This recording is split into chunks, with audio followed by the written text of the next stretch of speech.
Glória a Deus. Quem está alegre com Jesus nessa noite? Eita glória! Deus é bom, Deus é fiel, Deus é poderoso. Abra sua Bíblia comigo. Primeiro livro de Samuel, capítulo de número 1. Primeiro livro de Samuel, capítulo de número 1, verso somente de número 18. Samuel, capítulo 1, versículo de número 18.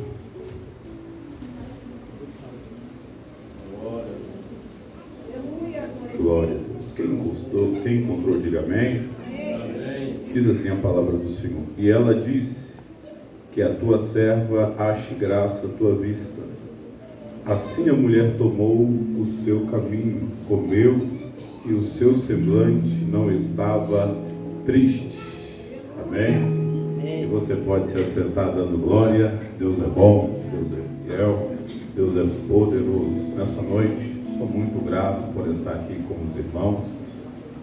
Essa noite abençoada, ao nosso pastor Alexandro, um homem de Deus, meu mestre. Deus abençoe o Senhor.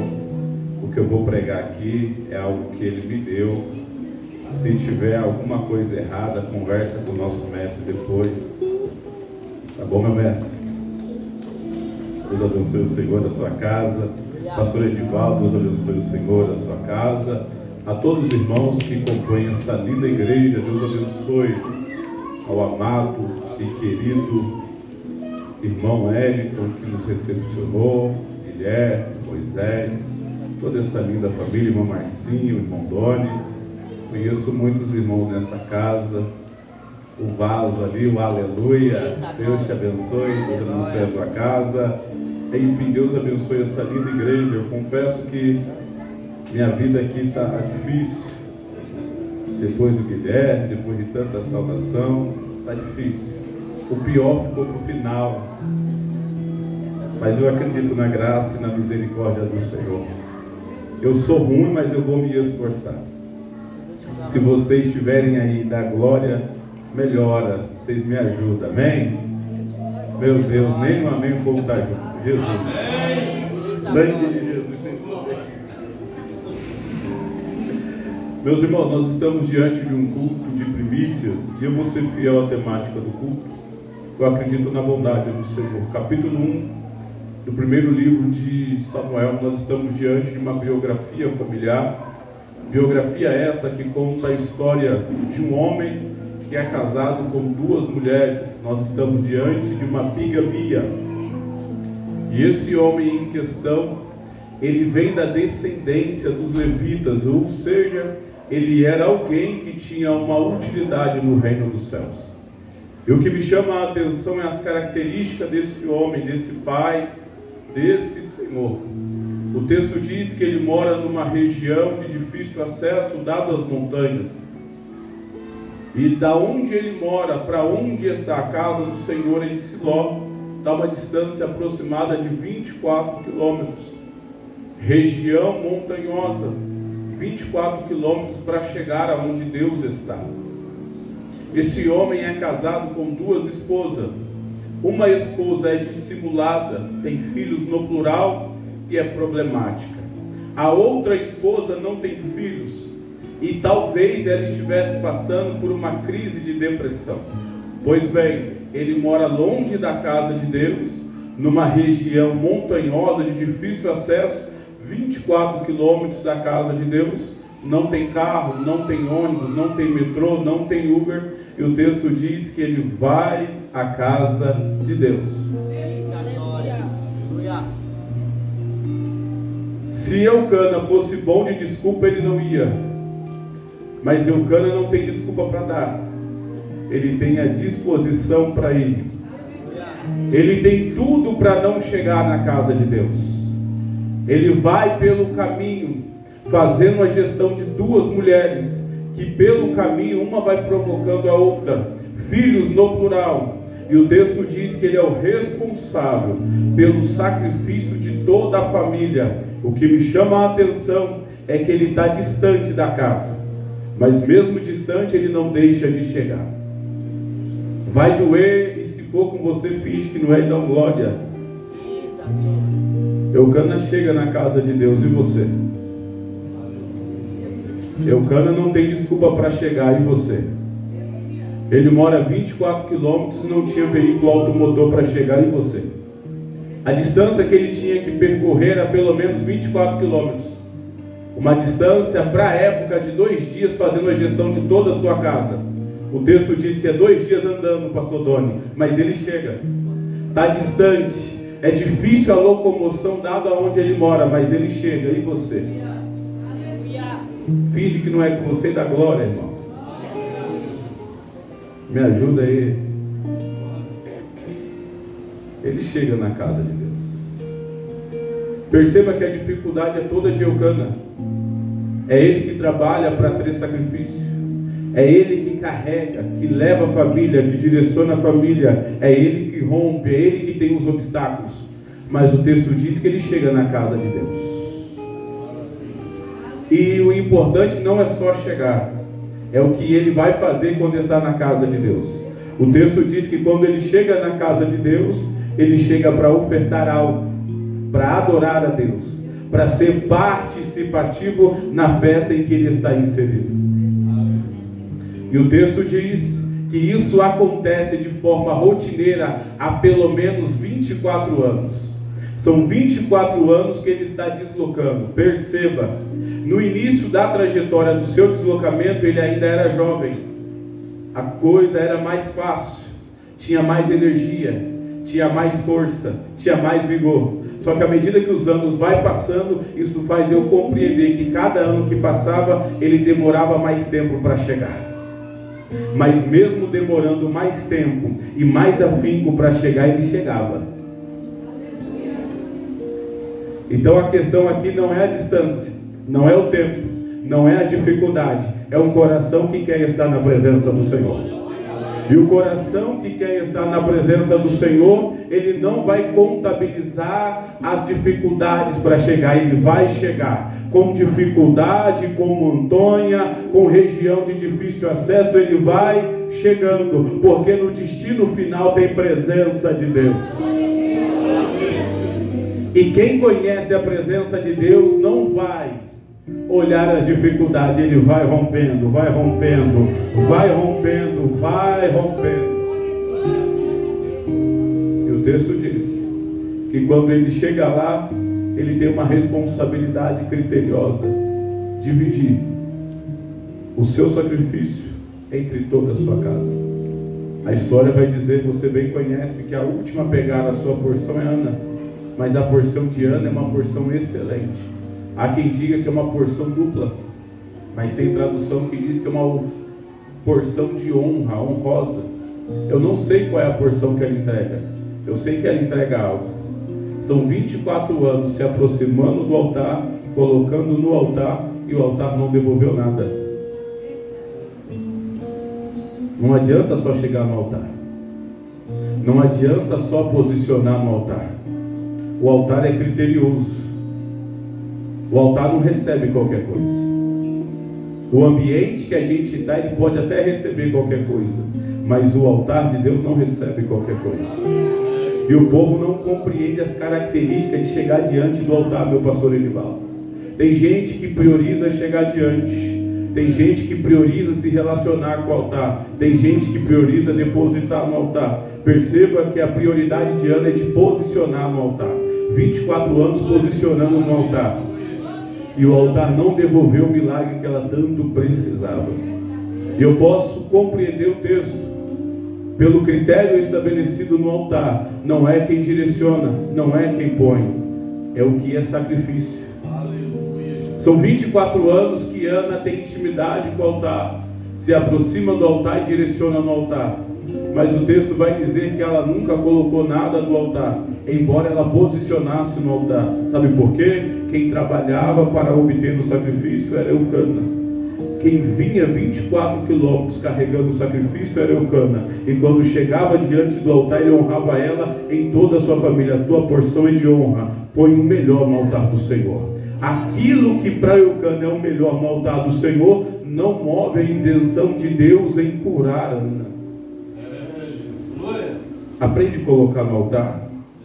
Tem muita gente que tem a rotina de chegar à igreja, tem a rotina de subir no culto da igreja, mas não consegue direcionar no altar com a alma.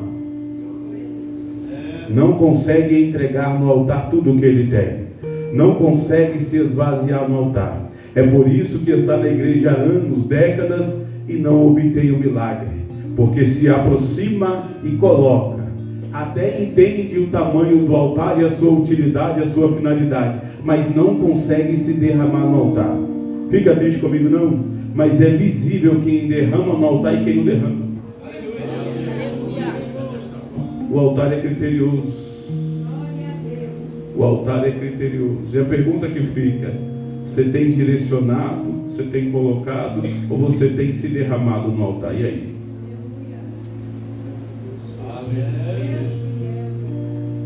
E aí? O texto diz que ela coloca 24 anos colocando a melhor porção da família, e o altar não devolveu o que ela precisava. E o texto vai dizer que numa dessas vezes ela posiciona a oferta no altar. O altar não executa com êxito aquilo que ela buscava. Agora ela se ausenta do altar. E o texto diz que eles estavam num dia festivo. Possivelmente era um dia de banquetear-se na presença de Deus. Todo mundo festivo, fazendo refeição.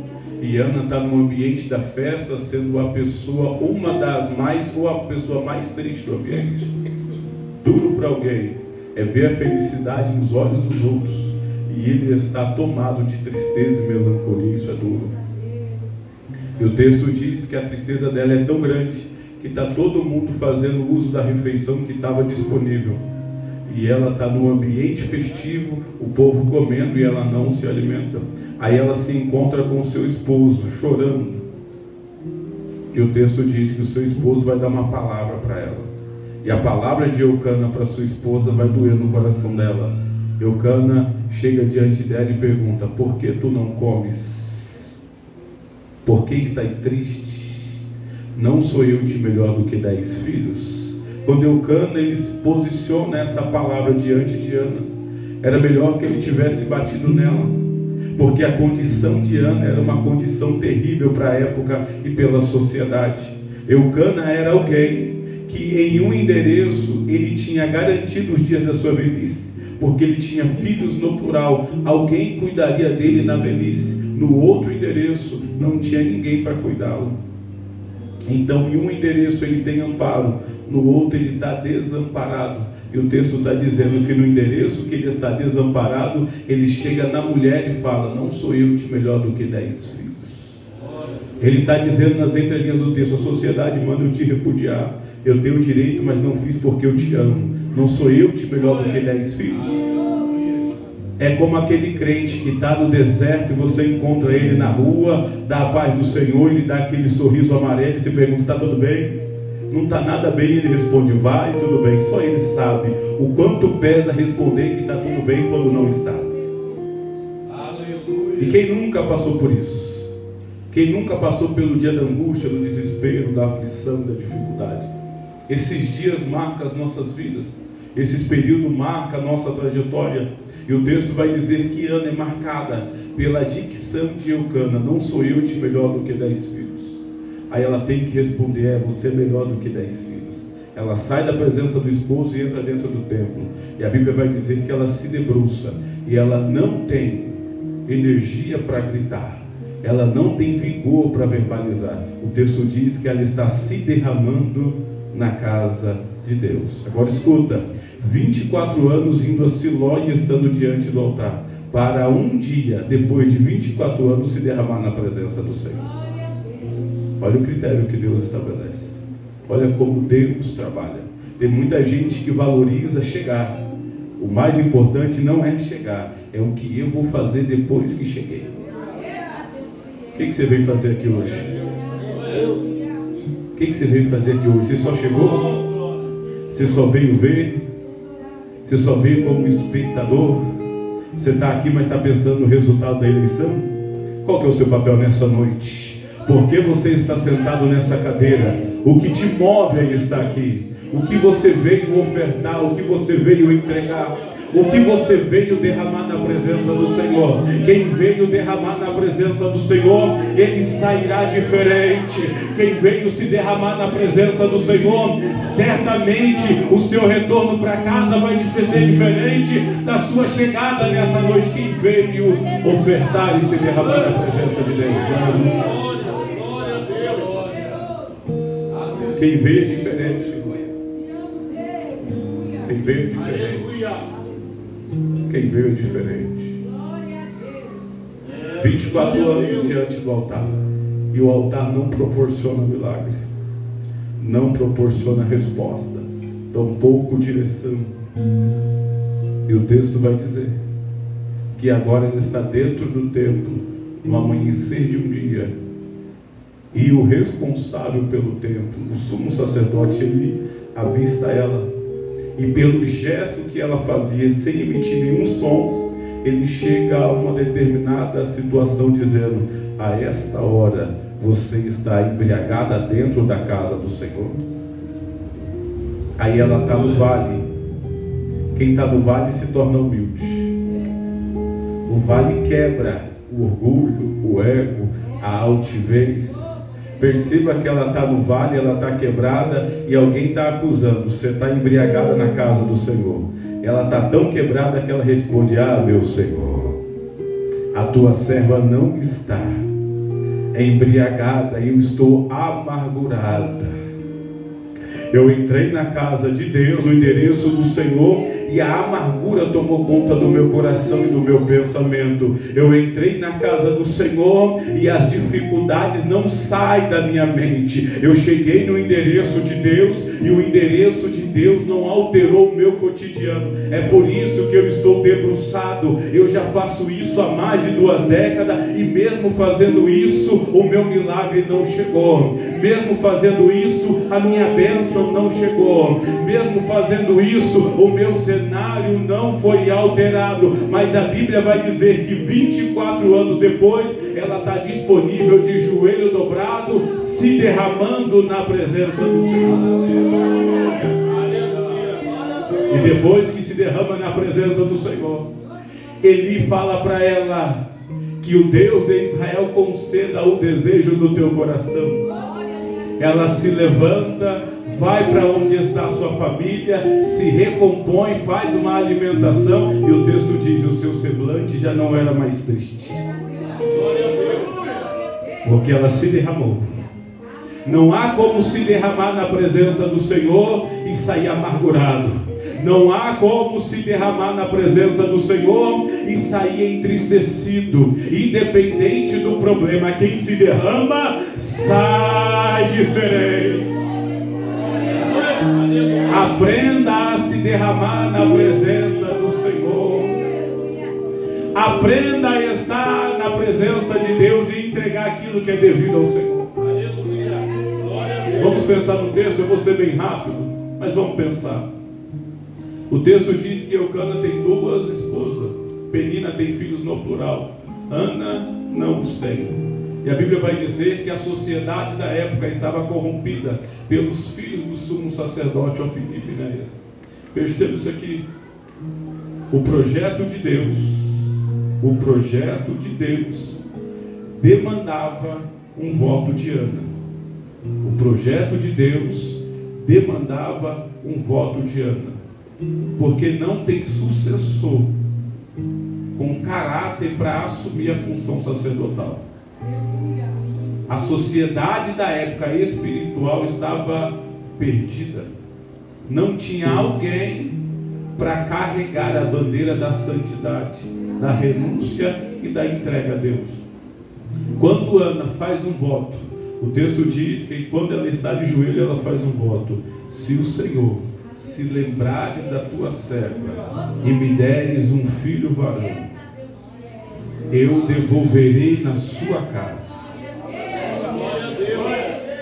A navalha não vai tosquear o cabelo.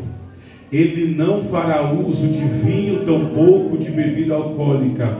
Ele será nazireu de Deus. Eu penso comigo, pastor Alessandro, que quando ela está de joelho, quando ela fala, se o Senhor me deres um filho varão, eu acredito que Deus se levanta do trono e fala assim: eu gostei do que você está falando, eu tenho um propósito em ouvir o que você está falando. Aí ela continua a dicção: eu quero um filho varão, mas eu vou devolver para a tua casa. Melhorou, Ana, é isso aí. Ele vai ser separado. Eu preciso de alguém separado. Ele será nazireu. Eu preciso de alguém com esse voto. Ele não vai beber, não vai ser truculento, não vai fazer uso daquilo que não convém. Ana, eu gostei do teu projeto, estou assinando o seu alvará. Você vai gerar. Você vai gerar. O projeto de Deus demandava ouvir o que Ana tem a dizer. E a Bíblia vai dizer que ela retorna para casa. E quando ela volta para casa, o ambiente do desprezo, o ambiente da humilhação, o ambiente de todas as dificuldades, ela volta para o mesmo ambiente de origem. Ela conhecia o seu ambiente. A sociedade da época sabia que o problema não estava em Eucana, porque Eucana com Penina deu certo. O problema está em Ana. Eucana com Ana não gerou. Então a sociedade julgava Ana e não Eucana. Ela volta para esse ambiente, para o ambiente da dificuldade.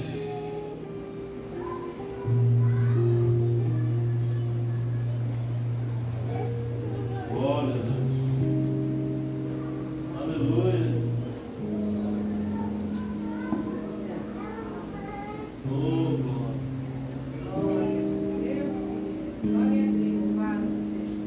Irmão, sou respeitoso, mas atenção, por favor.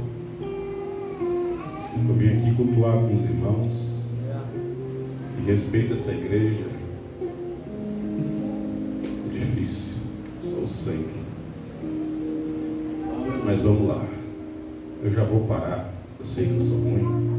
Eu já vou parar. Ana, no ambiente da dificuldade, ela retorna para o ambiente do desprezo, para o ambiente da tristeza. E ela não tem uma palavra sequer para dizer. Só que o Deus que decidiu fechar a madre,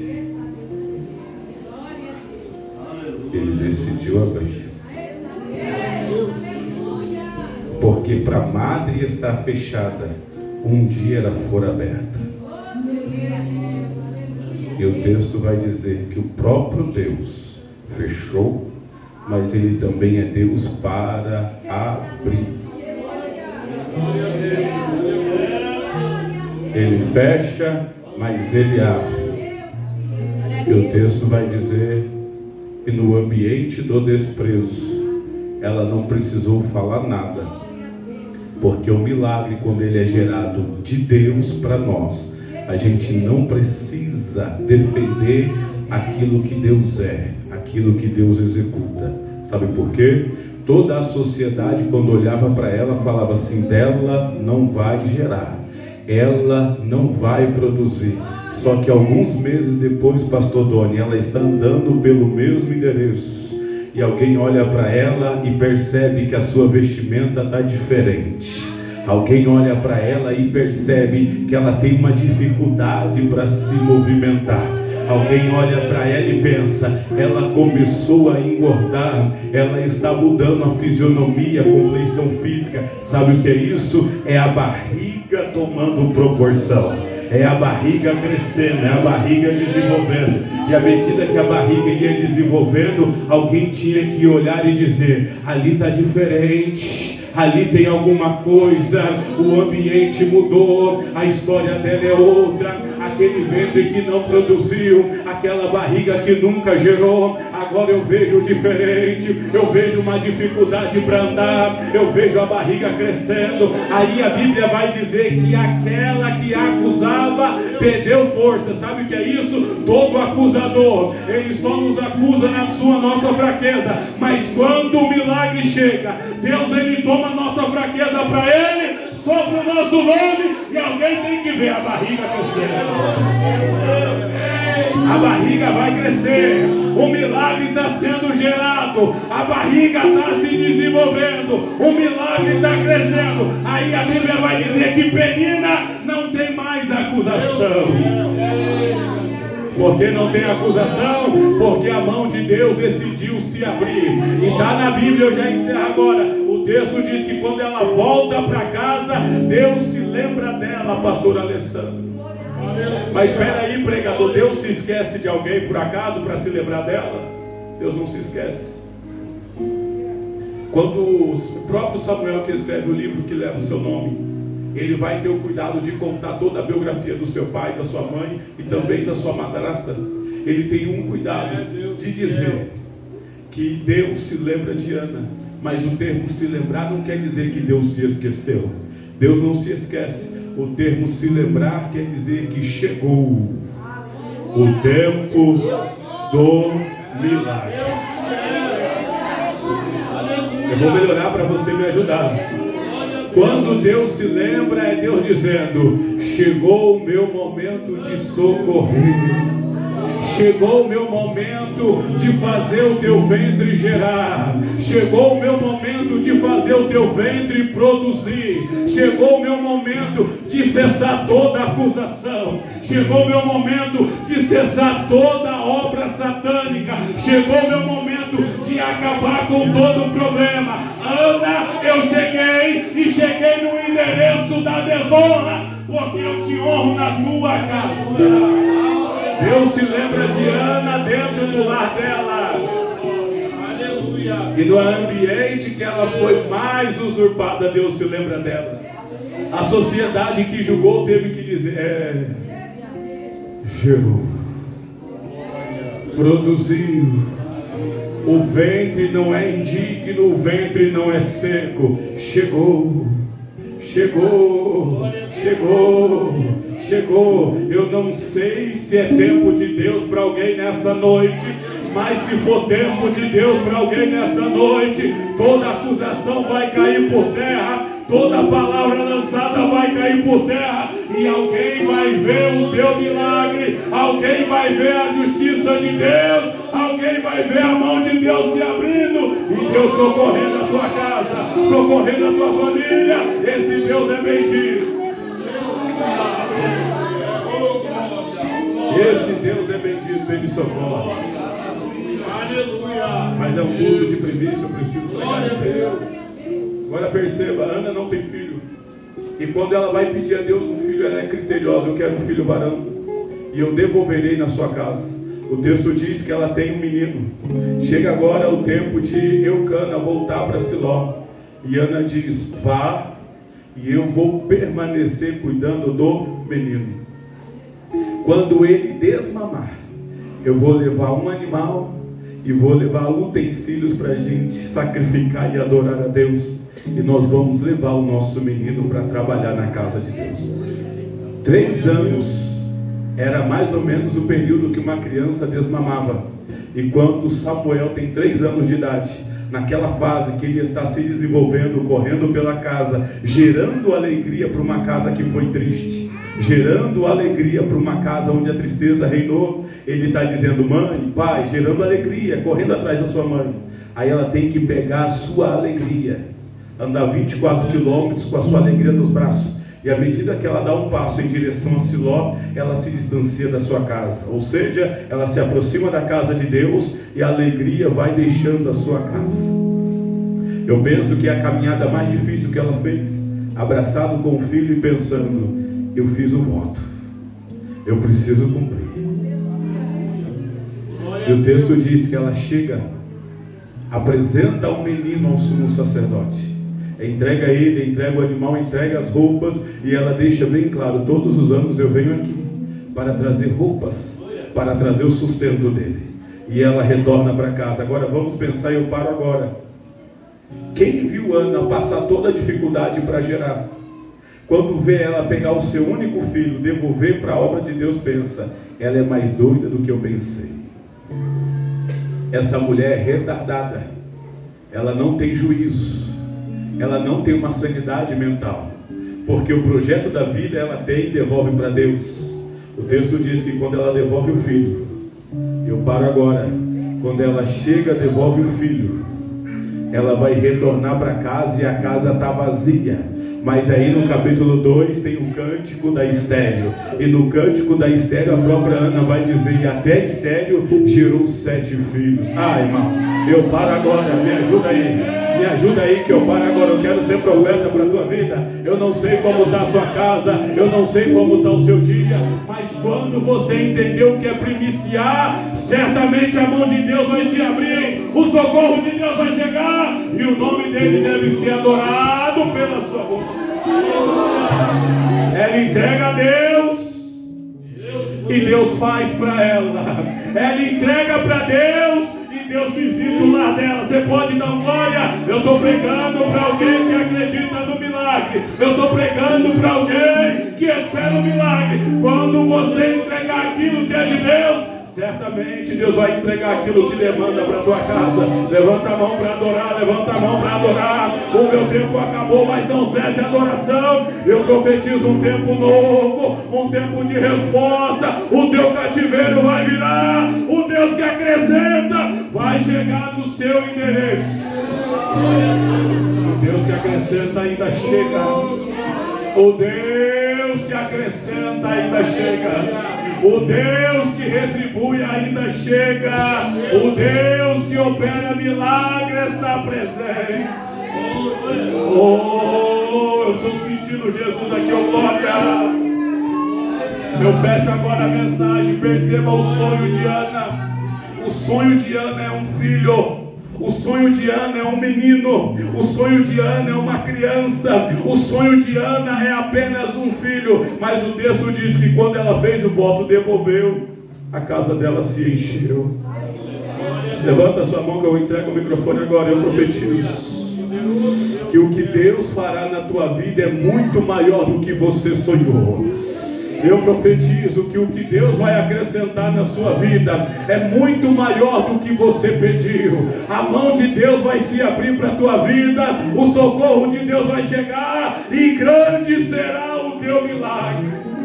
Levanta a mão para adorar quem pode. Levanta a mão para adorar quem pode. Levanta a mão para adorar quem pode. Eu entrego o microfone agora para a serva de Deus. Mas a igreja que veio adorar não para, porque o Deus que acrescenta é o Deus dessa igreja. O Deus que acrescenta é o nosso Senhor. E se Ele é o nosso Senhor, você pode melhorar o seu glória, você pode melhorar o seu culto. Receba essa palavra.